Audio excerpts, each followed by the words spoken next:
সাংস্কৃতিক কৰ্মসূচী অনুসৰি গোগামুখ আঞ্চলিক ছাত্ৰ সন্থায়ো 7 দিনীয়াকৈ এই গোগামুখ অঞ্চলৰ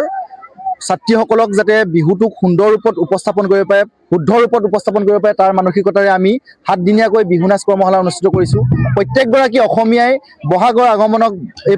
অতি হেঁপাহৰ বিহুক আদৰিবৰ কাৰণে প্ৰত্যেকগৰাকী অসমীয়াই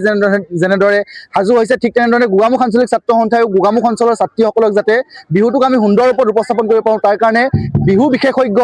লতাশিল বিহু কুঁৱৰী পাহাৰী বুঢ়াগোহাঁই DY 365ৰ বিহুৱতী ফাইনেলিষ্ট পল্লৱী বৰা, অসমৰ বিহুৱা হিচাপে পৰিচিত আমি জ্যোতিপ্ৰসাদ দাস ডাঙৰীয়াক আমি আমন্ত্ৰণ জনাই আনি এই গোগামুখ অঞ্চলৰ ছাত্ৰীসকলক বিহুটোক যাতে সুন্দৰ ৰূপত আৰু শুদ্ধ ৰূপত উপস্থাপন কৰিব পাৰে, তাৰ মানসিকতাৰে আমি ইয়াত 3 শতাধিক